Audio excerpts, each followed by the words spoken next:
আগামীর দিনে ছাত্ররা প্রশাসন চালাবে, ছাত্ররা আর্মি চালাবে, ছাত্ররা সচিবালয় চালাবে, ছাত্ররা রাষ্ট্রপতি ভবন চালাবে। বক্তব্য অনেকেই দিয়েছে, কিন্তু স্পেসিফিক কিছু কথা বলবো যেটা আমাদের বর্তমান রাজনৈতিক সংস্কৃতিতে অতীব জরুরি।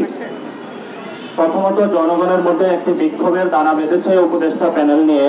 সেই জায়গা থেকে আমরা জাতীয় নাগরিক কমিটি স্পষ্ট বক্তব্য দিয়েছি যে জনগণের উপরে ভিত্তি করে ছাত্রদের নেতৃত্বে যে আন্দোলন হয়েছিল, সেই আন্দোলনের উপর বৈধতার ভিত্তি করে বর্তমান সরকার রয়েছে।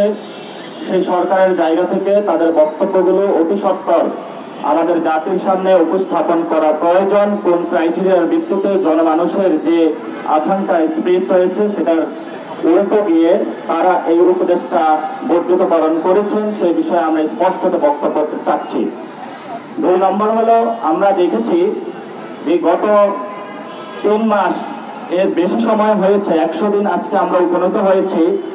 রাষ্ট্রযন্ত্রর যে প্রশাসনিক জায়গাগুলো রয়েছে, রাষ্ট্রযন্ত্রর যে শক্তিগুলো রয়েছে, বিভিন্ন ফোর্স রয়েছে, সেখানে আমরা দেখেছি এখনো ফেসিবাদের যারা দোসর তারা বিরাজমান থেকে তাদের ভিতরকার যন্ত্র দিয়ে তারা আওয়ামী লীগকে রক্ষা করার প্রচেষ্টা চালাচ্ছে। আমরা সেই জায়গা থেকে সরকারকে আজকে 100তম দিনে বলতে চাচ্ছি, অতি দ্রুত সময়ের মধ্যে ব্যুরোক্রেসি, আর্মি, র্যাব, পুলিশ, আমলাতন্ত্র যেখানে যেখানে ফেসিবাদের দোসর এখনো বিরাজমান, অতি দ্রুত সত্বর তাদেরকে বিদায় করুন। যদি আপনাদের মধ্যে কোনো ধারণা বদ্ধমূল হয় যে আমলাতন্ত্রে যারা সিনিয়র রয়েছেন, যারা সুবিধাভোগী, যারা খুনের নির্দেশ দিয়েছে, তাদের স্কিল সেটের উপরে, যাদের উপরে খুনের রক্তের দাগ পড়ে আছে, সেটাকে প্রায়োরিটি দেওয়া হয়, তাহলে আমরা হয়তোবা আরেকটি যুদ্ধে নামতে হবে, যেখানে আগামীর দিনে ছাত্ররা প্রশাসন চালাবে, ছাত্ররা আর্মি চালাবে, ছাত্ররা সচিবালয় চালাবে, ছাত্ররা রাষ্ট্রপতি ভবন চালাবে। সেই জায়গা থেকে আমাদের বক্তব্যগুলো একদম স্পষ্ট। আমরা যে জনগণের যে শক্তি, সেই শক্তির কেন্দ্রবিন্দু আছে, সেই কেন্দ্রবিন্দুতে আবার আমরা ব্যাক করতে বাধ্য হব। তৃতীয়ত কথা, বিভিন্ন রাজনৈতিক দল সে জায়গা থেকে যারা আওয়ামী লীগের লোকজন রয়েছে, টাকার বিনিময়ে, মামলার বিনিময়ে, যেভাবে হোক একটি পলিটিক্যাল সেটেলমেন্টে আমরা গিয়েছেন, সেগুলো সমাজের সামনে স্পষ্ট।